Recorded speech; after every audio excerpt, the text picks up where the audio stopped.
प्रियो, पिछले संदेश में हमने एक पिता पर विचार किया था जिसका पुत्र एक बड़ी भूल कर बैठता है और वो वहां से भाग जाता है।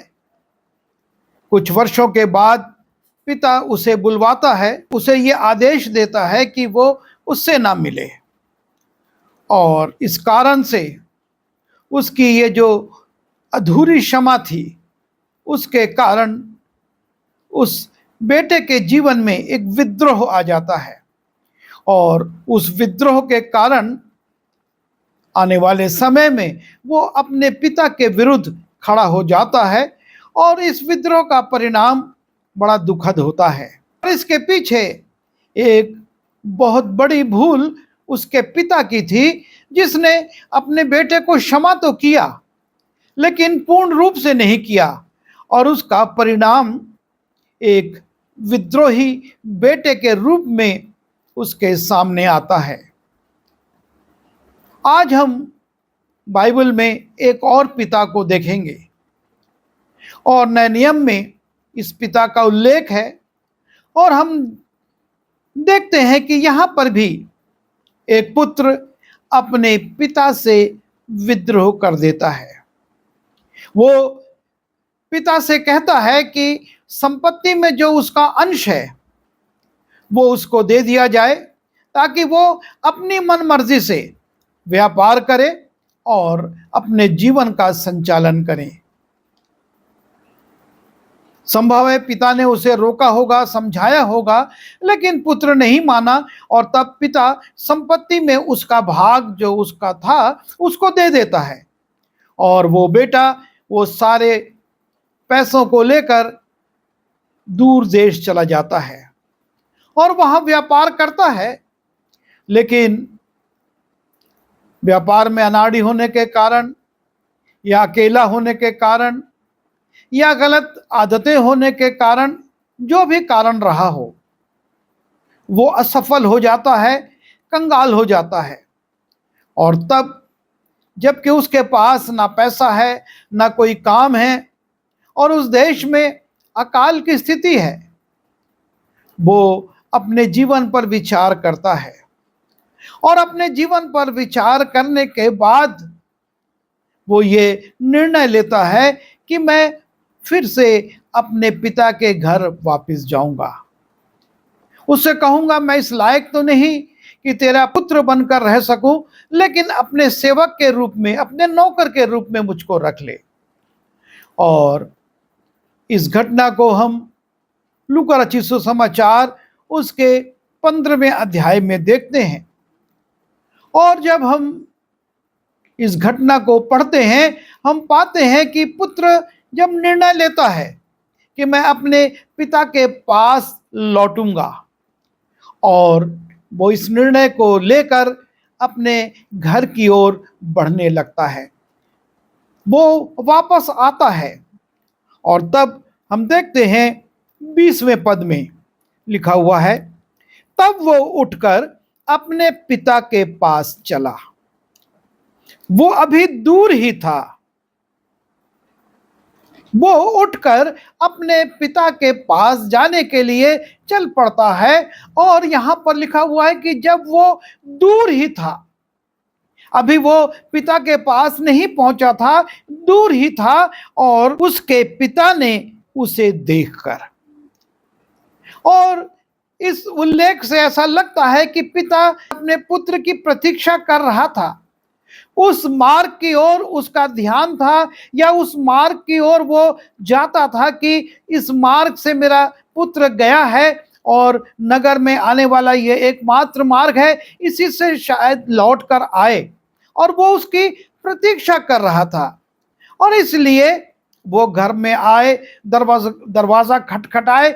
उस नौबत के आने के पहले लिखा हुआ है कि उसके पिता ने उसे देखा और देखने के बाद जो उसकी प्रतिक्रिया है और वो है उसने तरस खाया। वो क्रोधित नहीं होता है, वो पुत्र को दूर से आता हुआ देखकर, उसकी हालत देखकर ये नहीं कहता कि मैंने इसको इतनी अच्छी दशा में भेजा था आज ये कैसा चला आ रहा है, पूरे परिवार का इसने अपमान करवा दिया। लेकिन यहां पर लिखा है कि पिता जब दूर से देखता है अपने पुत्र को आते हुए, और वो उसकी अवस्था को देखकर, उसकी हालत को देखकर उस पर तरस खाता है और दौड़कर उसकी ओर जाता है।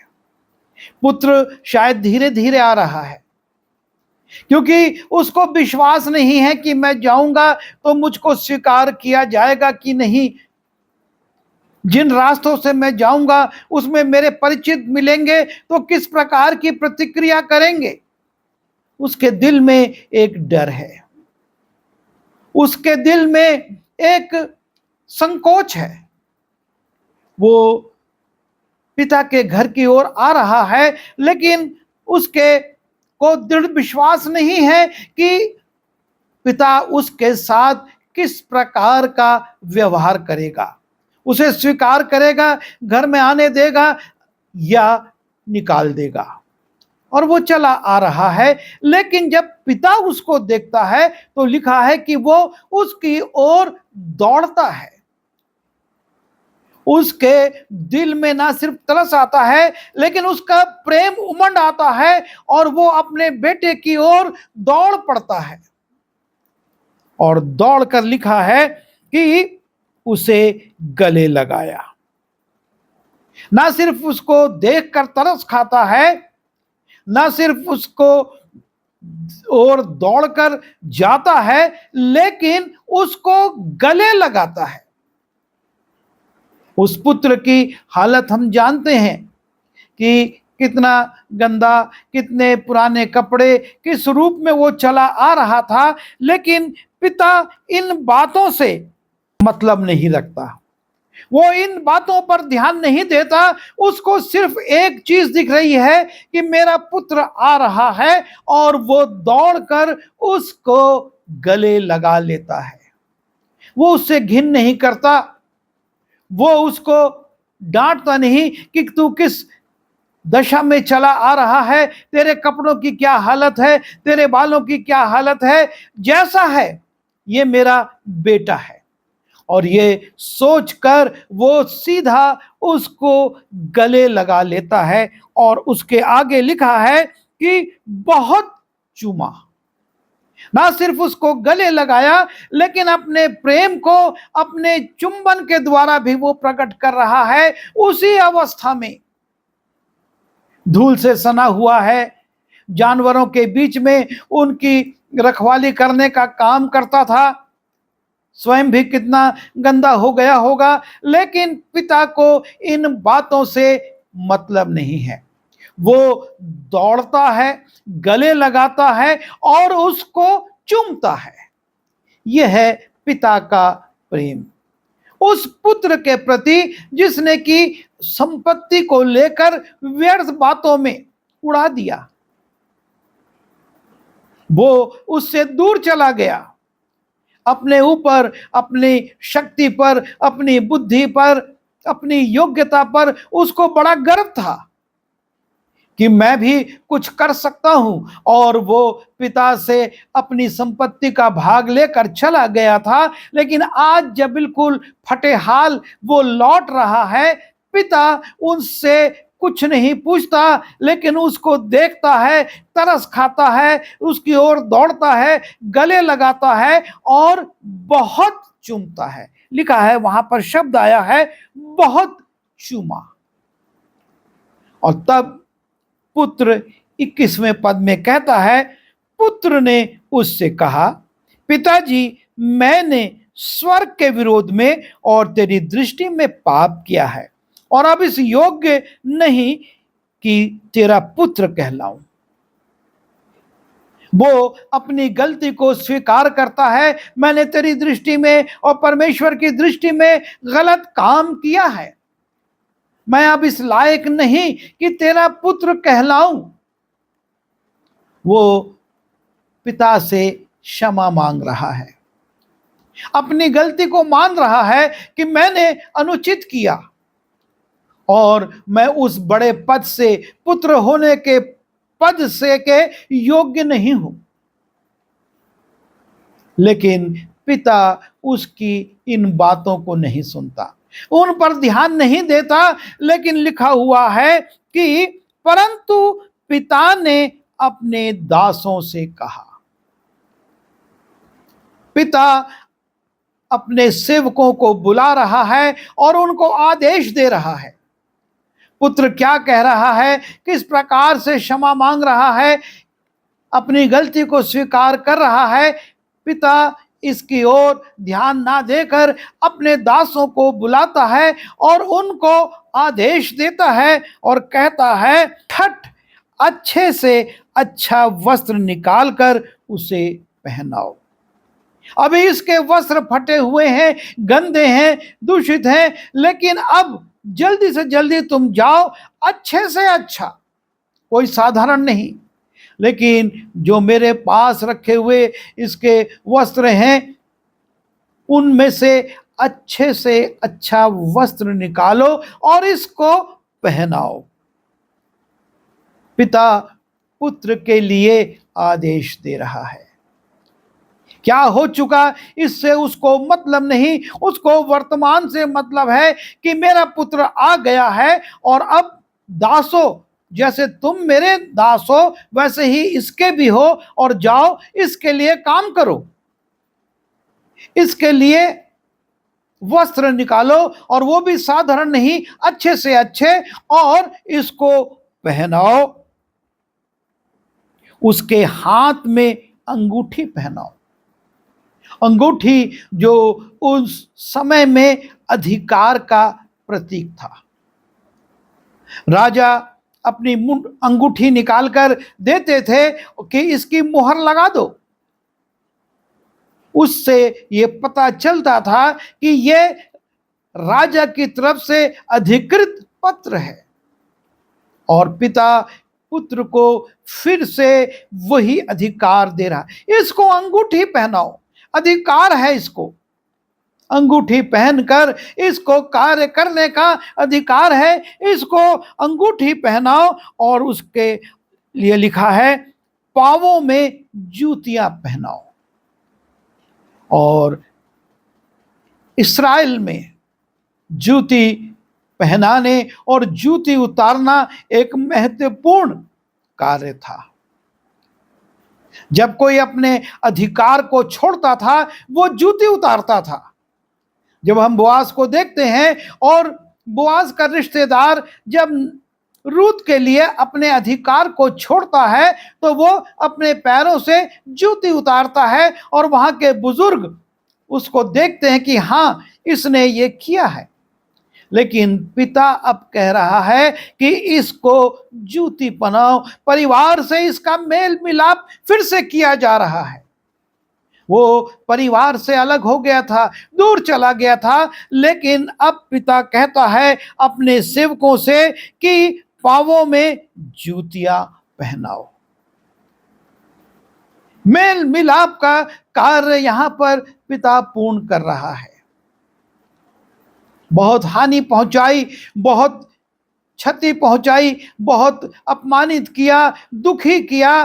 पिता बहुत रंज रखता होगा कि मेरा बेटा चला गया, लेकिन जब वो वापस आता है, पिता का दिल प्रफुल्लित हो जाता है, आनंद से भर जाता है। वो उसको देखता है, तरस खाता है, दौड़ता है, गले लगाता है और उसको चूमता है, और अपने सेवकों को आदेश देता है कि इसको अच्छे से अच्छा कपड़ा पहनाओ, वस्त्र पहनाओ, इसके उंगलियों में अंगूठी को पहनाओ और इसके पैरों में जूती पहनाओ।